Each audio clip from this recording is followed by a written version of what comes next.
আসসালামু আলাইকুম রহমতুল্লাহি ওবরকাতুহু। সম্মানিত দর্শক, জুলাই সনদে স্বাক্ষর করে বিএনপি রীতিমতো ফেঁসে গেছে এবং বিএনপি যথাযথ উৎসাহ নিয়ে, উদ্দীপনা নিয়ে এবং বিএনপির যে মাস্টার প্ল্যান ছিল, সেই মাস্টার প্ল্যান অনুযায়ী যেভাবে তারা এই জুলাই সনদটা স্বাক্ষর করে নির্বাচনী যে বৈতরণী এটা পার হওয়ার চেষ্টা করেছে, আপাত দৃষ্টিতে মনে হচ্ছে যে প্রজেক্ট ফেইল। এর পেছনে অন্য কোনো চাণক্য নীতি থাকতে পারে। বিএনপি বড় দল, তাদেরকে এতটা বোকা বা বেকুব আমি ভাবতে রাজি নই। ফলে আমি এখানে দ্বিমাত্রিক আলোচনা করব যে পর্দার আড়ালে যদি কোনো খেলা থাকে, সেই খেলা আর যেটা আমরা দৃশ্যমান সেটা যা দেখছি সেই খেলা নিয়ে মূলত আপনাদেরকে বলবো। প্রথমে পর্দার আড়ালের কথা বলে নিই। পর্দার আড়ালের বাস্তব অবস্থা হলো যে সরকার খুব নাজুক অবস্থায় আছে। রাষ্ট্রের যে সকল গুরুত্বপূর্ণ প্রতিষ্ঠান রয়েছে তাদের সঙ্গে সরকারের যে বোঝাপড়া, লেনাদেনা, এটাতে যে ফাটল ধরেছে এটা বলার মতো নয়। যারা সরকার ঘনিষ্ঠ লোকজন তারা গত ৩ মাসে বিভিন্ন রাষ্ট্রীয় প্রতিষ্ঠানগুলোর যে কর্মকাণ্ড, তাদের যে কোঅপারেশন এবং সরকারের যে মনোভাব, এগুলো নিয়ে যে সকল কথাবার্তা নিজেদের মধ্যে আলাপ আলোচনা করছে, যেগুলো এখানে প্রকাশ্যে বলা সম্ভব না। যে কথার একমাত্র কনক্লুশন হলো যে সরকার অতি দ্রুত একটি নির্বাচন দিয়ে এখান থেকে চলে যেতে চাচ্ছে। This is one. Second thing হলো যে এই মুহূর্তে সরকার যদি চিন্তা করে যে তারা নির্বাচন দিয়ে এখান থেকে চলে যাবে, তাহলে তাদের জন্য সবচেয়ে নির্ভরযোগ্য যে হাতিয়ার, শক্তি, সাহায্যকারী শক্তি, সেটা হলো বিএনপি। এখন বিএনপির সঙ্গে সরকারের বা ডক্টর ইউনূসের যে একটা দহরম মহরম সম্পর্ক পর্দার আড়ালে, এই সম্পর্কটি এনসিপি বা জামাতের কাছে সে প্রকাশ করতে চাচ্ছে না। এর কারণ হলো গত ১৪ মাসে সরকারের ভিতরে বাইরে, দেশি এবং বিদেশি নানা চক্র মিলে কয়েক শত পাওয়ার ফ্যাক্টর কাজ করছে। এই পাওয়ার ফ্যাক্টরগুলো সরকারের স্পর্শকাতর জায়গাতে আছে, প্রশাসনে আছে, বিচার বিভাগে আছে, রাজপথে আছে, এমনকি আততায়ী রূপে অর্থাৎ গুপ্ত হত্যাকারী রূপে ঘুরে বেড়াচ্ছে। এই গ্রুপটিকে যারা সরকারের কর্তা ব্যক্তি তারা কোনো অবস্থাতেই রাগান্বিত করতে চাচ্ছে না, তাদেরকে ট্রাপে ফেলতে চাচ্ছে। মাছ ধরাতে যেভাবে বড়শি ফেলা হয় এবং কোনো একটা বড় মাছ যখন গিলে তখন সেই মাছটিকে যথেষ্ট রক্তাক্ত হতে, তারপর সে শক্তি ক্ষয় করতে সুযোগ দেওয়া হয় যেন সেই যে যিনি শিকারী ধীরে ধীরে মাছটিকে টেনে আনতে পারে। ফলে এই বিপ্লব কেন্দ্রিক যে ১০০টি শক্তি তৈরি হয়ে গেছে বিভিন্ন জায়গাতে, এই শক্তিগুলোর উৎসমূল, তাদের নড়াচড়া এবং তাদের কর্মকাণ্ডকে নিয়ন্ত্রণ করার জন্য এখানে পর্দার আড়ালে নানা রকম কর্মকাণ্ড চলছে। এক্ষেত্রে কখনো বিএনপিকে শত্রু বানানো হচ্ছে, কখনো মিত্র, কখনো বেকুব, কখনো বুদ্ধিমান। এটা গেল একটা, আমি পজিটিভ কথা বলছি।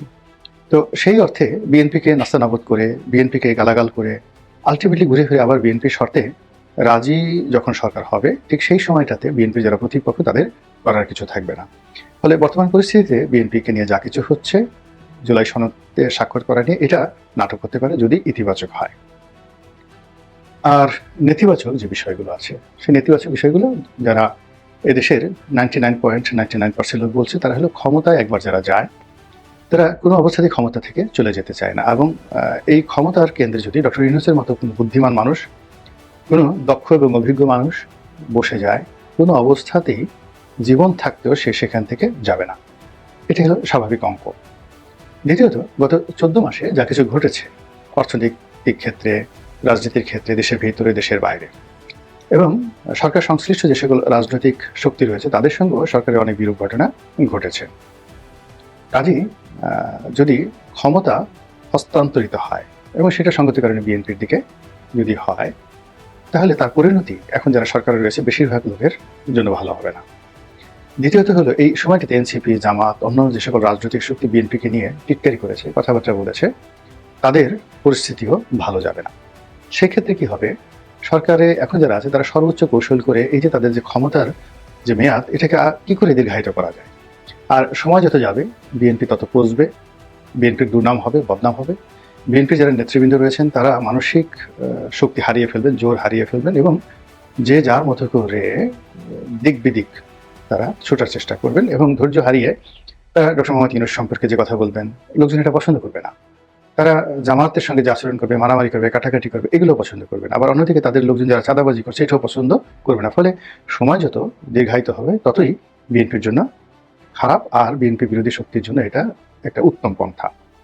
থার্ডলি হলো যে এখানে যারা সরকারে আছেন, এনসিপি এবং জামাত, যারা এই জুলাই আগস্ট বিপ্লব বা গণ অভ্যুত্থানের মাস্টার মাইন্ড, তাদের স্রেফ কথা হলো যে বিএনপি এখানে উড়ে এসে জুড়ে বসেছে। তারা গত 15টি বছর ধরে কেবলই শুধুমাত্র ফেল করেছে, পরাজিত হয়েছে। আর এই সময়টাতে তাদের সেই শক্তিমত্তা, পেশি শক্তি বা তাদের যে জনপ্রিয়তা সবগুলোকে কাজে লাগিয়ে তারা প্রশাসন, মাঠ ঘাট, পথ, টেম্পো স্ট্যান্ড, চাঁদাবাজি যা কিছু করা দরকার সব জায়গাতে একেবারে সবচেয়ে বড় ভাগটি তারা নিয়ে নিচ্ছে। কাজে ক্ষমতায় না গিয়ে বিএনপি যে কাজগুলো করছে এই কাজগুলো তারা আরো বহুগুণ বাড়িয়ে দেবে যদি তারা ক্ষমতায় আসে। কাজে বিএনপিকে ক্ষমতায় আসতে দেওয়া যাবে না।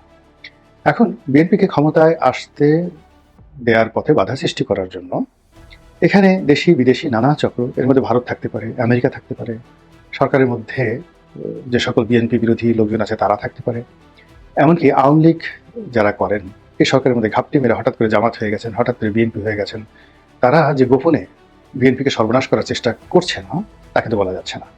তো এরই ধারাবাহিকতায় দেখা গেল যে একটা নাটকীয় ঘটনার মধ্যে দিয়ে জুলাই যে সনদ, সেই সনদ বা চার্টার বিএনপি খুব আনন্দ নিয়ে, উৎসাহ নিয়ে, উদ্দীপনা নিয়ে এটা স্বাক্ষর করলো। স্বাক্ষর করার পর বিএনপি যে জিনিসগুলো দেখলো যে তারা রীতিমতো একটা প্যান্ডোরার বাক্সের মধ্যে ঢুকে পড়েছে। তারা দেখলো যে তাদের সঙ্গে প্রতারণা করা হয়েছে। যে সকল কথা ঐক্যমত্য কমিশনে আলোচনা করা হয়েছে, যেগুলো বিএনপির সঙ্গে ঐক্যমত্য করা হয়েছে, যে তারা যে সকল বিষয়ে নোট অফ ডিসেন্ট দিয়েছেন যে আমরা এই জিনিসগুলো পছন্দ করলাম না, সেই কথাগুলো জুলাই সনদে থাকার কথা ছিল। দ্বিতীয়ত যে বিষয়গুলো একেবারেই থাকার কথা ছিল না সেই বিষয়গুলো এখানে সংযুক্ত হয়েছে। এখন এই জুলাই সনদ যদি বাস্তবায়ন করতে হয় বা করা হয় তাহলে বিএনপির ক্ষমতায় যাওয়ার পথটি একেবারে সংকটাপন্ন হয়ে পড়ে, এমনকি একেবারে ক্ষমতায় যাওয়ার বিষয়টি বলতে গেলে নেতিবাচক হয়ে যেতে পারে। বিশেষ করে গণভোট ইস্যু নিয়ে যেভাবে জামাত এগিয়ে এসছে, বিএনপির পথে বাধা সৃষ্টি করছে, এটা বিএনপির জন্য একটি অশনি সংকেত।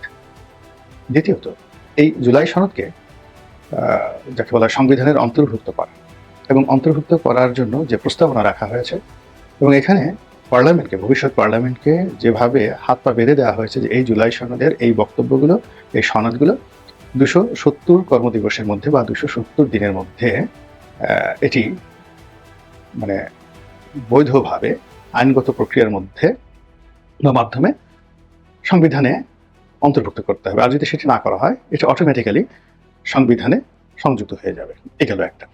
দ্বিতীয়ত এই যে জুলাই সনদে সবাই স্বাক্ষর করেছে, এটাকে যদি একটা বিপ্লবী দলিল, একটি বিপ্লবের দলিল হিসাবে, একটা রেভলিউশনারি চার্টার হিসেবে ডিক্লেয়ার করা হয়, তাহলে সংবিধান ইচ্ছা করলে তারা বাতিল করে দিতে পারে, নতুন করে সরকারের শপথ গ্রহণ হতে পারে। সেখানে ডক্টর মোহাম্মদ ইউনূস সর্বময় ক্ষমতা নিয়ে প্রেসিডেন্ট, জাস্ট প্রেসিডেন্সিয়াল ফর্মে তিনি চলে যেতে পারেন। এবং ভবিষ্যতে যদি এই পার্লামেন্টারি ফর্ম অফ গভর্নমেন্ট বাদ দিয়ে যদি প্রেসিডেন্সিয়াল ফর্মে নির্বাচন হয়, সেক্ষেত্রে আসলে প্রার্থী হবে কে? ডক্টর মোহাম্মদ ইউনূসকে যদি প্রার্থী করা হয় তা বিএনপির প্রার্থী কাকে করা হবে?